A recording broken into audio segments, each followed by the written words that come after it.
In this lesson, we're going to create a full stack application that serves some data via an API and then consumes it in an Angular front end. Hi, this is James from Junior Developer Central and welcome to this full stack app tutorial. If you have a second, don't forget to subscribe to support the channel and so you don't miss out on any future tutorials. So in this tutorial, what we're going to be doing is creating an API that serves some data, and then we're going to feed that into an Angular front-end application. So we have basically some data about some cars, and they're presented in a table, and you can filter on different makes and models, and you're given a list of data that's just been randomly generated from a tool for random data generation. And when we actually click on one of the items in the table, we're actually taken to some details about it. And the image and text is just placeholder, but that could be served via the API as well if we had that data available to us. So that's just a quick overview of the application. The tutorial will be split into two parts. First we'll be building the actual API, and I've got some sample data that you can load in as well. And the second part will actually be building the front end for it, and we'll be using Angular to consume that data from the API and then serve it up in the browser. So the final code's available in GitHub, and I'll provide a link in the description below for that. So you can check that out and follow along if you like. So that's a quick demo of the application. Let's get started by building the backend API. So here we are over in Visual Studio Code. I've created a folder called car project, and inside there I'm going to put two additional folders. I'm going to create one just called API, which will obviously hold the backend API for us, and also another one for app, which will hold the Angular app to serve the front end. So we're going to concentrate at this first part on the API section. And I'm going to use the Express generator to actually create a new Express application in here. And I'll just install the dependencies for that. Okay, so that's all of the dependencies for Express installed. Using the generator is probably a little bit overkill for this project because we're only going to be actually using it to serve JSON data. We don't need a lot of the view templating and so forth like that, but we'll just do that for brevity at this point. We also need a couple of other things as well. We're going to be using MongoDB for our database. And for our setup as well, we're actually going to parse a CSV file. So there's a library called CSV parse, which will do that for us. And I'm also going to install a little bit of Express middleware called cores, which will just help Express handle the cross-origin requests that we're going to be doing for sending data to the Angular application. So that's all the dependencies that we need for our API. The next thing I'm going to do is create a configuration file that will just hold some information about our MongoDB collections that we're going to be doing. So let's have config.js as the file name. And inside here, I'm just going to do a module exports to export some properties from here. So I'll have the DB host will just be set to localhost. The database name itself, we'll just call that vehicle view. You can call it anything else, and if you're working with different data, obviously you would call it something that's relevant to your data that you're using. And they will have a collection inside there, so that's our table that holds the data called vehicles. And we're going to be importing some data, so we'll create a source data file attribute, and that'll just be data.txt. So the next thing to do is going to be seed the database with some sample data. So that's basically populating some documents into the collection so that the API actually responds with some information. So I've got a sample text file here that I'm going to copy across into our application. So I'll just call that data.txt as we set up in our configuration. And as you can see, it's just a CSV file that's got all that information about the cars, the years that they were created, and price, etc. So we'll just save that data file, and that's got our CSV information in there. And the next thing we'll do is create a seed file, and this is just some JavaScript that's going to run that will actually populate our MongoDB database with all that CSV information. So the first thing we'll do is just actually import a few things. So we'll actually import that config file that we created a second ago, so we've got all that information available to us. So config. And the other thing we're going to need is a connection to Mongo as well. So let's actually require that from here. MongoDB, and the property we want is the Mongo client. There it is. And we also want to get a particular type of CSV parser. So if we require from the CSV parse library, inside its library, there's actually a synchronous version of that, just to keep things simple while we're doing this import process. And because we're reading from a file as well, we also need to require the file system module. And just to make things easier as well, we'll require the path module so that we can use our relative paths inside here. So I'm going to set up a global variable in here just saying Mongo client. So I'm going to actually store a reference to that Mongo client when we connect. Let's just close this terminal a little bit so we can see a bit more of the page. And we do what we've done in other applications before where we just set up a connection. But what I'm going to do here, because to make the application a bit more flexible, I'm going to actually pass the server name that we're connecting to in as a configuration variable. And there's also a setting that we should use when we're connecting as well, which is to use the use new URL parser property and set that to true. And I'll just stop any warnings coming up when we do connect. And then we'll hook into the promise, which comes from that. So we can say we get the client back when we actually make a successful connection. And at that point, what I'm going to do is set that global variable of Mongo client equal to the client that's returned. And then we'll get our collection, so client.db, and we can actually again access from our config. We want the DB name, don't we? So there we go. And then from our database, we can actually say get the DB collection, and again we can get the config that we set up before to be collection name. And what I'm actually going to do is go to the next step in our promise chain here. So then, when we've actually got the collection, what we can do is actually read the data from the CSV file and then put that into our MongoDB collection. So let's first of all get the source data, and from file system we'll use the read file sync method. As I say, just keeping it synchronous inside the promise chain just to make things a little bit easier in this example. So path join directory name, and then config from the config file we'll get the source data file property. And one thing that's quite useful to know here is if you don't actually pass a character encoding set into the read file sync option function, then you actually get a buffer back. But if you actually pass in a character encoding set such as UTF-8, you'll actually get a literal string back, which is quite handy for us because then we can just pass that into the CSV parser. So let's get those documents, and we just use the CSV parser library that we've imported, and we just pass that the source data, which is the string from the CSV file. And there are columns, there's like a heading row at the top of this file, so we just say columns is true. And also a useful thing to pass in is just to say if we want to skip any empty lines, which is quite useful if there are any in our data file. So once we've actually got the documents, we can insert those into MongoDB. So we've got a reference to our collection here, and we can just use the insert many function and literally just pass it that documents variable, which actually has all of those JavaScript objects ready to be inserted into the database. And we'll just check if there is an error here. And if there is an error, we'll just throw that so that it can be caught from the promise chain. And that's probably the last thing that we need to do here. Although it might be useful if that is successful just to log a message out just to say that it went okay. And let's just say the documents were imported successfully and let's just give a reference to the collection name just so we know exactly where it went. Okay. And to stop the actual script from hanging, I've got a reference to the Mongo client here, so we can actually just call the close function on that to make sure the program actually terminates at that point.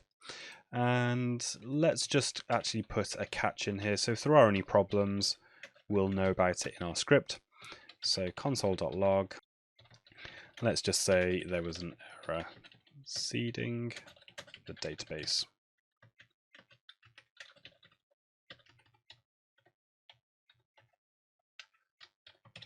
So let's actually run that seed script now so that our collection has got some data in, so that when we actually start writing some endpoints, we can actually get that data out.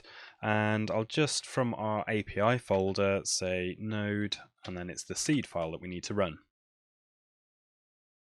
Okay, and we've got that message saying that the documents were imported successfully to the vehicles collection, and we'll just have to trust that that's there for the moment. We could check it in Compass or a Mongo client just to see that those data files are there, but when we come to write some endpoints, we should see that the data is available to us when we actually call those endpoints. So let's move on to actually configuring the app a little bit more. So we actually need to make some changes into our app.js to actually connect to Mongo and actually use some of the other bits of middleware that we imported as well. So let's just get a reference to those. So again, we need the Mongo client and the Mongo client property on there. And let's also import our config so that we don't have to repeat our collection names, etc. And config, yeah. And also we'll import that cause module that we installed with npm a moment ago as well. So with those imported, let's actually set up our Mongo connection, and we'll do that after we've got our reference to app so that we can install, or rather store our collection data into the app.locals variable. So Mongo client connect again, and we can do a similar thing that we did before using a reference to the config information that we've stored already. So config.db host would be useful here. There it is. And let's also just pass in that property as well so we don't get the error or warning message when we're connecting. So use new URL parser. And again, it's pretty much the same as what we had in the seed function. So let's get a reference to the database itself from the client.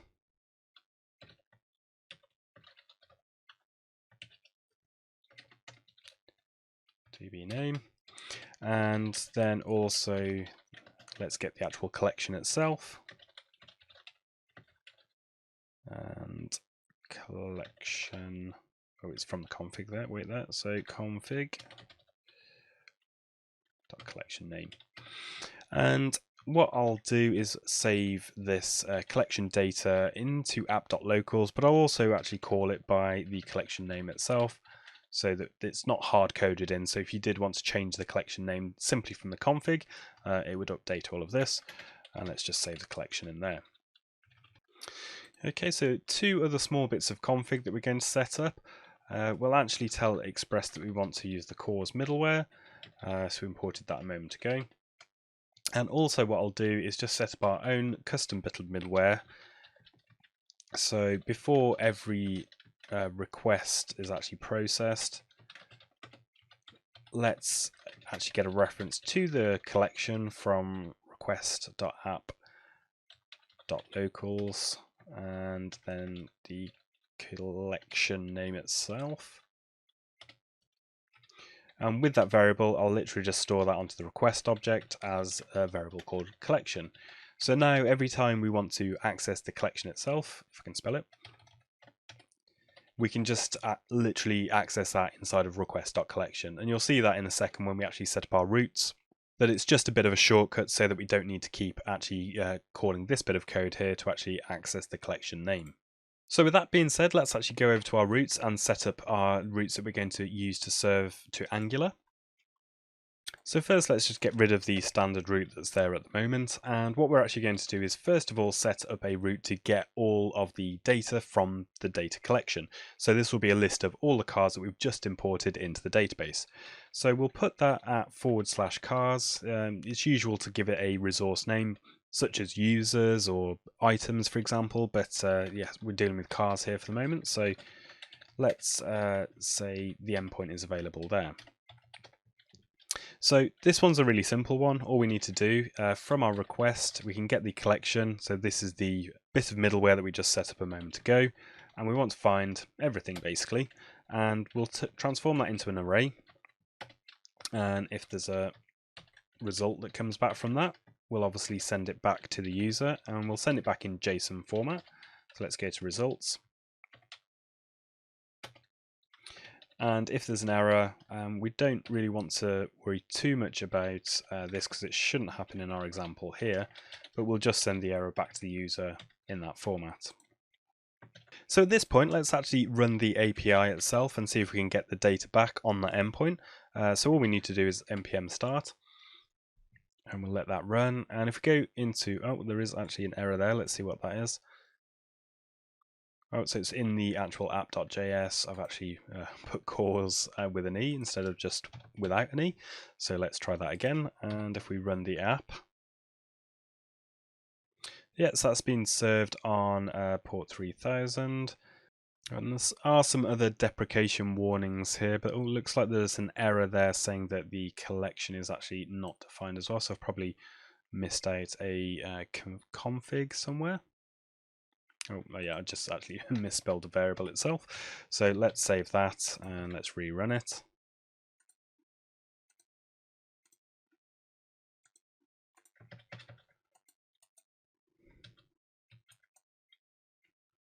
Let's get a fresh terminal.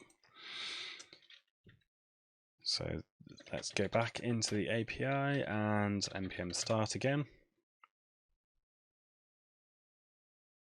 Okay, so we've still got that warning, but hopefully that should be enough to get us going. So now if we go to localhost with port of 3000 and try and access that cars resource, it should give us a list of the cars that are in the collection. It seems to be taking a long time. I wonder why that is. Let's just head over to, okay. Let's have a look at our middleware that we set up. So we've got the cause, that's obviously okay. So in the custom middleware that we actually created, we actually need to make sure that we call the next function as well to go on to the next part of the routing hierarchy. So let's try that again. Let's actually restart. Yeah, okay, so there we go, that looks a bit better. So we're actually getting the data come back from the Mongo collection. And so these are all of the documents that have been inserted into our collection name. So let's go back and create some more endpoints. The next one we're going to need is actually to get a specific car by its ID. So let's actually get the object ID function from our MongoDB library. So let's just require from MongoDB the object ID function. So with that available, let's go back and router.get. So we're going to get a car, and we use a path parameter, which is the ID of the car that we're going to be referencing. And set up our callback here. And then first thing we'll do is actually get the proper object ID from the path parameter. So using that object ID function. So request params ID. And then all we need to do is find one from our collection. So request.collection find one and underscore ID. And then we'll just return that again as JSON data. So it's pretty much just getting one item from the collection based off its ID. It's not returning any more data itself, it's just finding the one actual document itself. And a bit of error handling there for us too. So that's restarted. Let's actually try. Let's see if we can get this first one here, so Mercedes-Benz. So if we pass that as a path parameter after the cars endpoint, we can see, yes, it just does give us the one record back rather than an array of items. Okay, so you probably noticed in the original application that we had the ability to filter our table based on some of the properties of the cars that are available. So what we'll actually do, this is quite a clever endpoint because we're going to create a filters endpoint which will pass to Angular, which it can then use to actually generate the select boxes with all of the different properties based on data that's in the database. So rather than hard coding that in Angular and saying these are the types of cars and the years that they're available, we'll actually provide that to Angular via this endpoint. So we'll just call that filters. It could be anything really, but just a way of passing some data back to Angular with that information about the data that we've got stored in our collection. And we will say what fields we actually want to provide data on. So we'll say the make, the model, and also the year. We don't really want to search by VIN numbers and other information like that. So I'm actually going to do this by using some promises and creating an array of promises which will query the database to see what information is actually in there. So from those fields, I'm going to map them, and for each field we'll create a promise which is basically just the request dot collection, and there's a function that's available to us with MongoDB called distinct, and it'll just get all of the distinct data items that are in that particular field. And once we have that information, we'll say, once we've got the data, we'll just return it as an object with the field name itself as a property of called field, and we'll also sort the data back so that it's in ascending order, which is nice for the user. so they don't have to guess where the actual data item is that they're looking for. So once we've actually got that list of database requests, what we can actually do, we've got a mismatching a comma or something here. We'll use the promise.all function to actually send all of those promises all at once, or all of those database requests all at once, shall we say. And that will just give us an array back with all of the field data information. So once we've got that, we'll pass that to results. And we'll actually reduce that as well so that we can just pass one object back rather than an array of objects. So we'll say the reduced results are equal to the results dot reduce, and we've got the accumulator, the field, and the data. And just going on to a separate line there, we'll actually pass that back just as an object as well. So we'll spread the accumulator data, so the previous data will pass back into there, and also we'll say the field, use that as a pre-computed property. So that'll be the field name itself, and we'll pass that back the data, and the reduce function itself will want to actually initialize that with an empty object.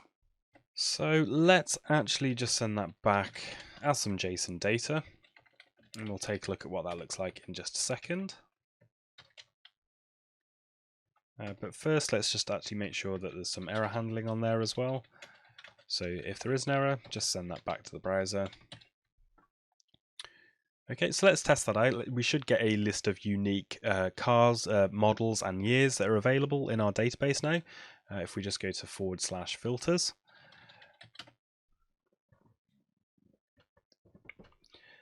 And you can see we get an object back with each of those field properties, and inside that property is an array of all the unique items that we've got within our database for that particular field. So with those filters, when the user actually selects one, we need to send back data based on the filter selection that the user's made. So we need one final endpoint to actually make that work, and we'll put that after this filters endpoint that we've just created. So we'll say router.get, so it's another get endpoint, filter, and we'll have a path parameter of type and value. So this will basically be, the type will be which actual field the user has made a selection from, and then the value is the selection that they made. So let's pass our callback.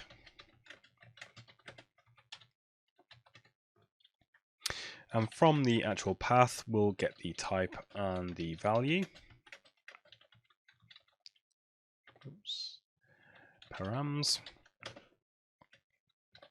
And then from our collection, we're going to find all of the documents that match that, and we'll actually do another pre-computed property here. So the type of field that we're actually sorting on, and the value that was selected.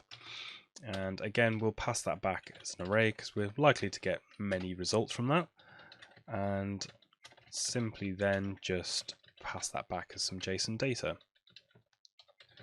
Results, and finally our error handling.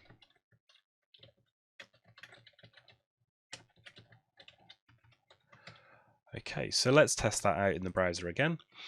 So let's say, for example, we wanted to filter on make, and we'll go for Acura just simply because it's the top one in the list. And you can see that all the results that come back, we have an array, and all the makes that we've got are Acura cars. Let's just try that on a different property as well. Let's just say year, and we'll say 2005. So you can see we've got all of these cars that are coming back from the year 2005. So that's pretty much our API completed. We can get a list of cars, we can get a specific car by its ID, we can get a list of filters that we need to use to populate our select boxes, and also if a user does select one of those boxes, we can send a request to this endpoint and get a list of cars that only match the particular criteria. So with that done, let's move on to the Angular side of things, where we'll consume this data and put it into a front-end application. So back over in Visual Studio Code, let's actually go and create our Angular application. So I'll create a new terminal and just navigate into the app folder that we created earlier on. And the command, if you actually got the ng CLI tool installed, you can generate everything using that. So we'll say ng new, and we'll just call it app for our front end project, and the directory we'll just set as this current one that we're in. So with newer versions of the CLI, you're asked a few questions. So we want to add Angular routing in this example, and we'll just stick with CSS because we're not actually going to be putting too much style onto the project here. And that'll just go ahead and create all of the files that we need for our Angular application. So we'll let that run through for a second while it installs the dependencies. And when that's finally done, you can just accept the analytics, etc. if you wish. And then we can run ng-serve, and we're pretty much ready to start modifying the Angular app. So while that's actually setting up, let's go and make a start. We'll go first of all to our environments file. Let's just close the API so we don't get confused between the two folders. So within our source, we actually want to create some environment variables. So let's go and create one for our API so that we can use that in our services. So the URL, so everything's going to be running on HTTP localhost 3000. So the next thing we'll do is actually create the model for our data that's coming back from the API. And in there, all we need to do is create an interface.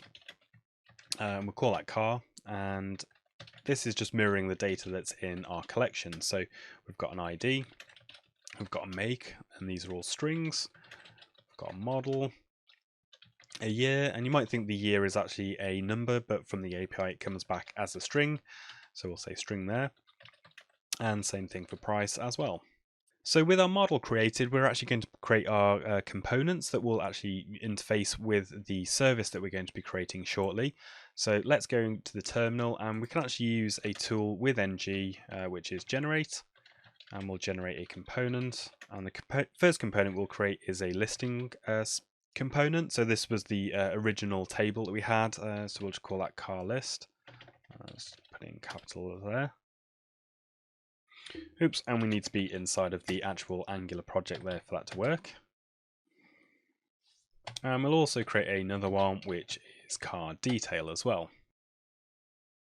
So that's actually created our two new components for us, and let's move on to actually routing those components via Angular's routing system. So inside of our main app routing module here, we can actually set up some routes inside of this predefined array that's currently empty. And inside here we put an object and we give it a path. And for the listing of cars, we're just going to have that on the root of the Angular application. So we don't actually need to put anything in there, just a blank string. And then we just tell it which component we want to use. So this will be the car list component that we just created. And the second one we'll add to this routes array is actually going to be when we are the root of the application still, but when we're passing an actual ID, which we can then pass to the API to get a specific car from there. So the component we'll use for that is the car detail component. And that's all we really need to do for the actual routing. But let's actually go to the HTML file that we've got set up at the moment, just to show you what that looks like. If we go to localhost 4200, which is the port Angular uses, you'll see this is the placeholder app that it creates when you use ng new. So we can actually just remove all of that because we don't want any of it for our application. And what I'm going to do is just set up a div, and I'm going to apply a few classes to it. These are actually bootstrap classes, and we'll just give, oops, spelled that wrong there, a margin top of 4 and a container, and then inside there we'll have a row with a 12 column grid. And we'll just put a heading level 1 tag inside there. Just put a divider with a horizontal rule. And then the last thing we want in here inside of our column is a special Angular component called the router outlet, which the components that we just routed a moment ago will appear inside of here. So as I've used some bootstrap classes, we ought to import that into our actual project. So there's an index file here that has the root of our application. So we can actually, this is loaded on every page, or rather all the other content is loaded into this page. So I can actually just put a link to bootstrap, and I've also imported Font Awesome here just for our CDN. There are actual libraries that will allow us to use components like ng bootstrap, for example, but this tutorial I'm just going to keep it simple and import it as separate style sheets. So let's go back to our app, and you can see with the h1 tag is there, and also we're getting some information back, and this is from the car list component that we routed a moment ago.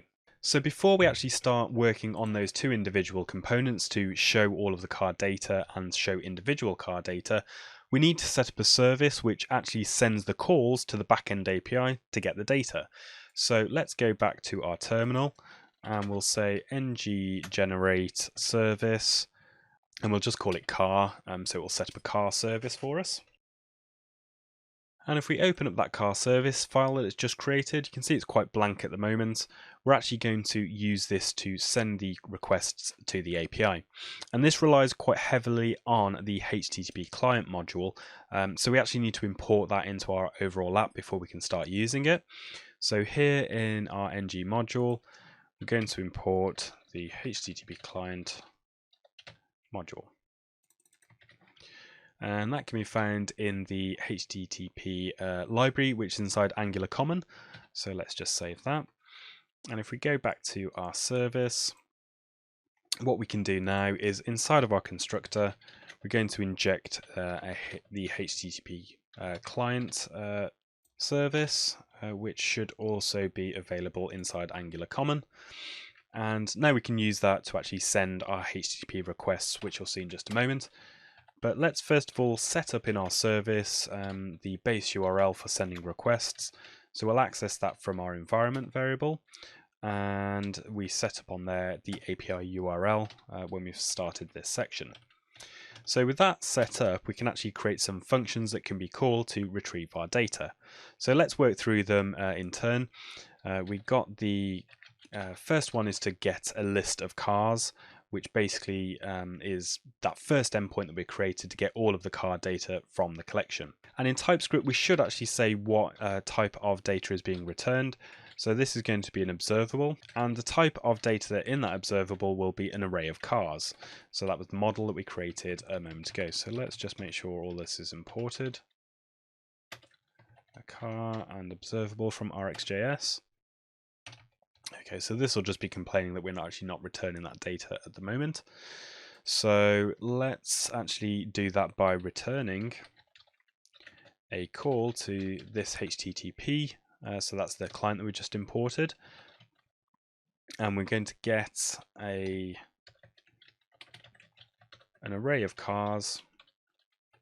And the endpoint that we're going to call is the base URL. So that's just localhost 3000, and the endpoint we created was cars. So calling this function will basically return an observable which calls the HTTP endpoint that we created in our API. So we can also get a filtered list of cars depending on the filtered information that the user provides. So let's say get filtered car list, and we're going to be providing the type of filter and also the value. You can see how this is matching up with the API that we created on the back end, and that will probably return an array of cars most likely as well. So let's send the endpoint to that of get, and we need to pass the API URL again, so the base URL, but this time we're going to the filter, and we're going to just using a template literal, just pass in the type and the value, which corresponds to the path params within our Express API. So we need a couple more endpoints now. We just need to be able to get a specific car via its ID. So Angular will be able to get the ID from the existing list of cars. So the ID will be a string. And this time, instead of an array of cars, we'll just get one car passed back from our endpoint. So this HTTP get, and it'll be a car. Oops, and this start base URL, and then /cars, and then the ID of the car that we want to get. So then our final one is just to get that list of filters so that we can populate our select boxes. And this will just be, it won't really match any model that we've created so far. It won't be a list of cars, so we'll just leave that blank for the moment. HTTP get, and the base URL again, and this time it's just /filters. So with that service in place, we can actually use that in our application. It's provided in the root of the application, so it can be used within our components. So let's go and start work on the actual car list component itself. And before we work on the actual template itself, let's set up the component so that we've got our data available. So I'm going to set up a few properties on the class. We'll set a loading value of true, and you'll see how that works in a second within the template. And we'll also set up an array that holds the cars data when it's been retrieved. Finally, we'll have an error string just in case any problems occurs. We need to tell the user. And also we'll just get that list of filters, which again doesn't match any sort of model, so we'll just leave that as it is at the moment. So within our constructor of our class, we're going to inject the car service. So I'm just going to create a variable called car service. Oops, there it is. And import that in our constructor. And when the component is initialized, let's say the car service, we want to get the filters first of all, don't we? So that we can actually populate that onto the table. And then we'll pipe that into a special RxJS operator called merge map, which is found in another module from RxJS, and it's RxJS operators. And what merge map does is basically combines observable streams together, or at least chains observable streams together so that we can run one after the other. So we want to get the filters first so we can actually put that into the table, because we might not actually get any results back. So we'll just set the filters property on the class to filters, and then we're going to return another call to the car service, which is basically getting the car list, so list of cars. And when we actually return that, we want to subscribe to the result of that. So let's, at the end of the pipe, we subscribe, and in there we'll have a list of cars, so we can actually use our types to notify Angular about that, just help with the typing of the data that comes back. Misspelt that there. It should be service get car list. And when we get that data back, we'll just assign it to the cars property on our component, and we'll also set the value of loading to false. And finally, we'll just do some error handling there. So if we do get an error back, what we need to do is make sure that the component is not loading anymore. And also we're going to set the error string that's on the class to error.message. Let's just open that up a little bit so you can see it. And so this will be what is called when the component is initialized, which is essentially getting a list of the filters and also getting a list of cars. But we also need to create a function that when the user selects a filter, we actually get an updated list of cars. So we'll create another function called filter values, and we're just going to get the type and the value, which actually should be both strings. And when that's called, we're going to set this.loading equal to true. And we'll also then get send a call to the car service to get the filtered car list. And we're just going to pass type and value to that, which is expecting some strings. And we don't need to worry about the filters at this point because we've already retrieved those in the previous call. But we do need to get the list of cars back, which we can then update our cars property on the component to cars, and also set loading to false as well. And don't forget our error handling at the end there, which is pretty much exactly the same as before.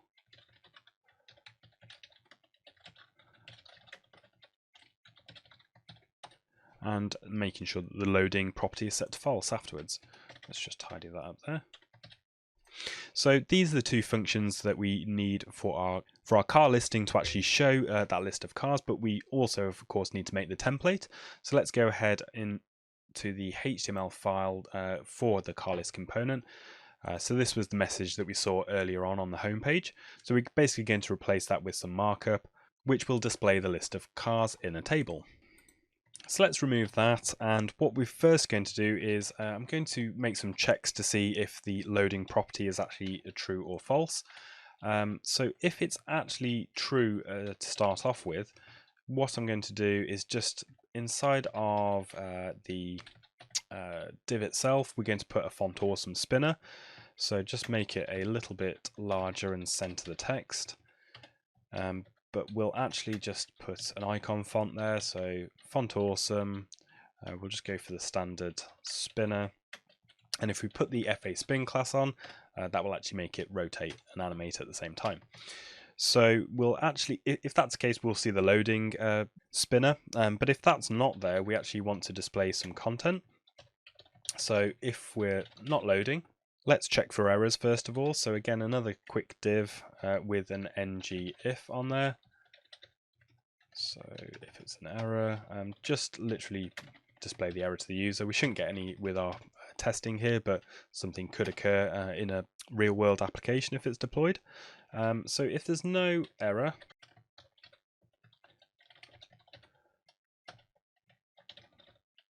and we've actually got some data as well, so if there's some length to cars in the table, we can actually start populating a table on the page.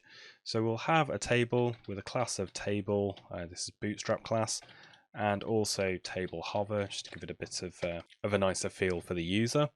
And in the head, we're going to put our select boxes and our headings. So the first one, we're going to have a select box, and we don't need to really worry about any of the particular properties there. But what we'll do is we'll say when it's when it actually changes, we'll call the filter values function. So filter values, and we'll set up the make one first of all, and we'll pass in the property of it as make. So that's the type parameter that we just set up, and we'll actually get the target.value. So this is the value of the select box that the user's actually selected, and we'll put a bootstrap class of form control on there too. So in order to populate the actual options itself, we'll first of all put a placeholder in there. So we'll say for the make, and then all we need to do is create another option which basically is looped through with an ng4. So we've got our filters in there, so let filter of filters, and this one's going to be filters make, and all we need to do for the value of it is set it to the filter value that we're looping through, and let's also populate the actual text label of it with that filter value too. So I can just copy this for the other filterable attributes that we've got. So the next one that we've got is not make, it was model as the next one. So let's just update that there.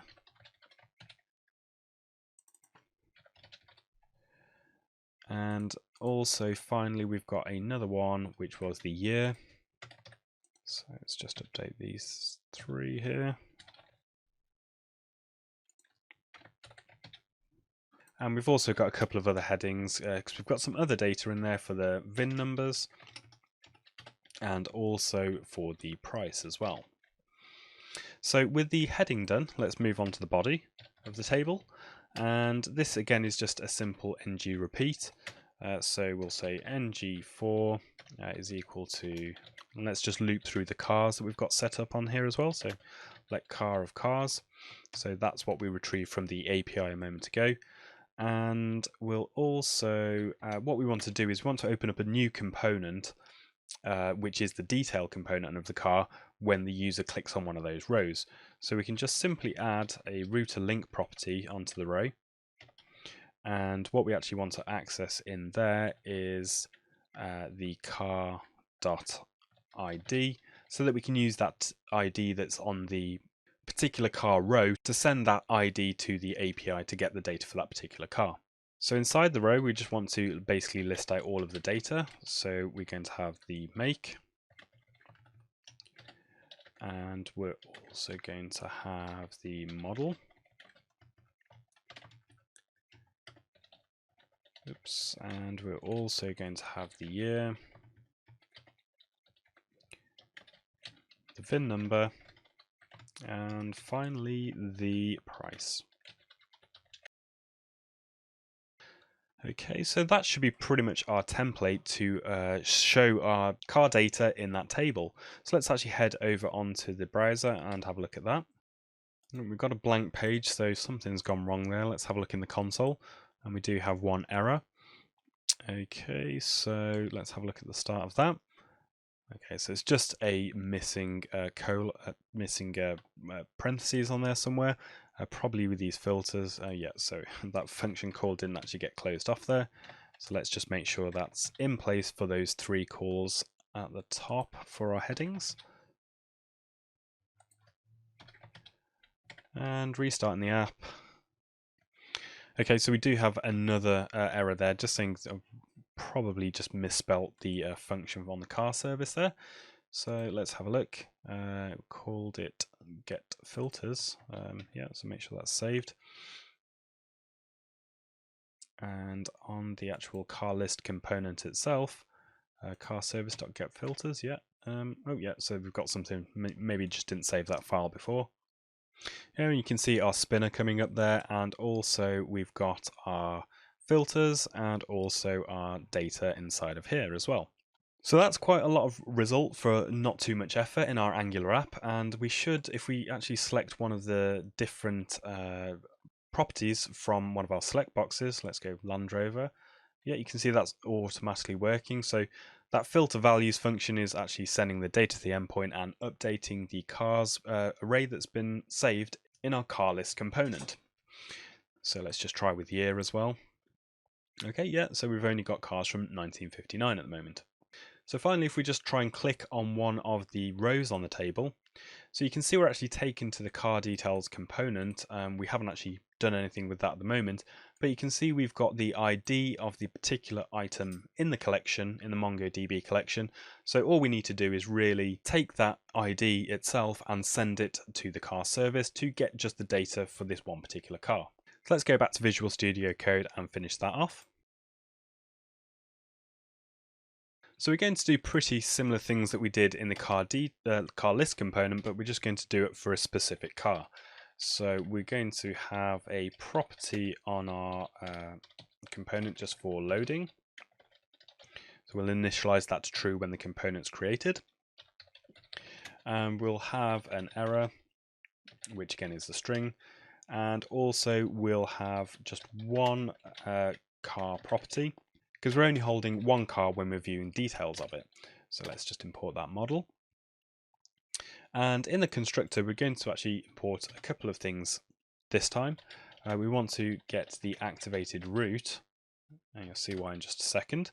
And we also need to get the car service as well, so that we can actually send the request to get the data.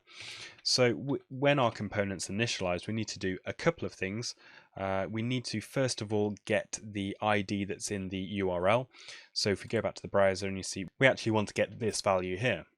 So the way we can do that is just by accessing a special property on the root variable that we injected.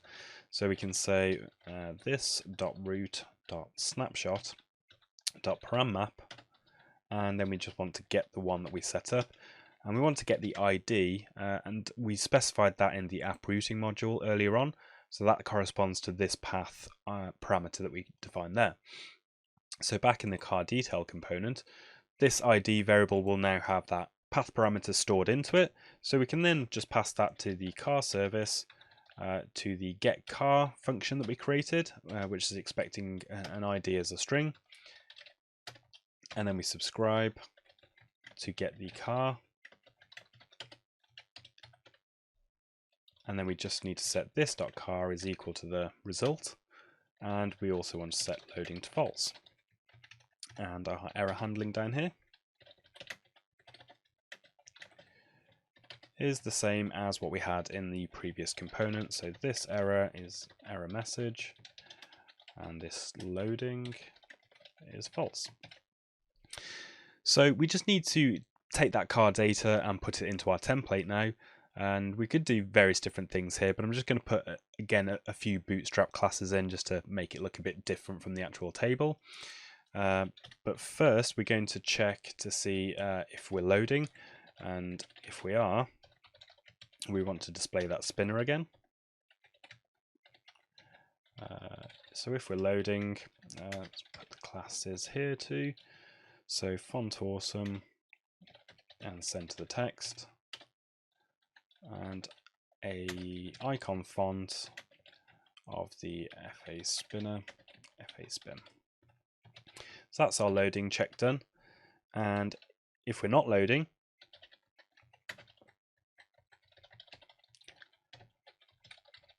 let's check for our errors.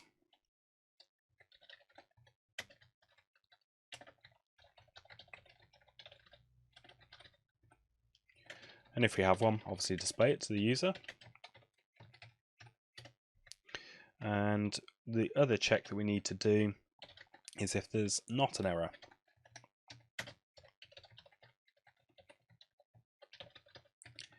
And this is where we can actually display the content to the user, which is basically the detail of the car. So let's create a row, and we're just going to make a smaller column, a half-size column here, and we'll use the bootstrap card UI component.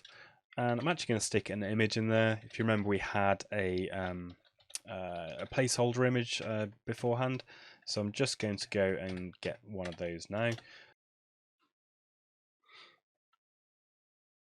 So our assets actually inside of our app go inside of a folder called assets, which we can find just down here.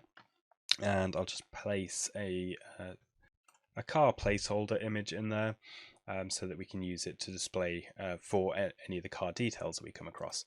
So let's go back to our template and we just reference that in here. So assets and car placeholder.jpg. And then once we've got our image, let's actually set the body as well. And I'm not going to do anything too special in here, just a heading level 5 tag with class of car title. And we'll just use some of the data that's available to us. So the car year, the car make, and the car model.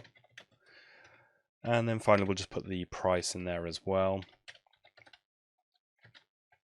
And just let's put a bit of margin on the left here with a bootstrap class. And inside there we're just going to have the car price. And as I said, we might in our API have more information about this car if we had populated it with some more information. But let's just add some placeholder text in here for the moment, just so that we've got something to see. And finally, we might have a button here as well, which might take the user to some other location after they've viewed the car details. So that's pretty much it for the car detail page. Let's just try that out now. So we're back in our app, and oh yeah, it's loaded, but that image is rather large there. So let's just see if we've got the class right here. Oh, I can see what I've done. I didn't actually put that as a class. It was the source of the image, which obviously is not right. So let's reload that component now. And that's a little bit better. So now we've got the card image and also our data, which is still coming from the API for this particular car, and obviously the other content that we added too. So going back to the list page component, if we try a different car, so let's just click on this one here. Obviously we still get the same image, but we've got the updated data for that particular car, which is being provided to us via the API. So that about sums up our full stack car viewing app. As you've seen, it's not too difficult to set up a backend API, and we've even imported our own data from a CSV file. If you had the actual database, or at least had some JSON data already set up, it would be far easier than what we've already done. But I think it's nice to have that seeding script within our application, because you can then share your work on GitHub or various places, and people can reproduce your entire application just by downloading it and seeding the data for themselves. And once your API is set up, hopefully you can see that it's easy to use Angular to actually query the API, put it into a service, and then populate the data in your components with individual calls to the backend API endpoints. So we'll leave the tutorial there. As I said, the code is available on GitHub, and I'll provide a link to that in the description below. If you come up with your own forks or alternatives to the application, please feel free to share them, because it'd be good to see how you've taken this and improved on it with your own designs and data imported into it.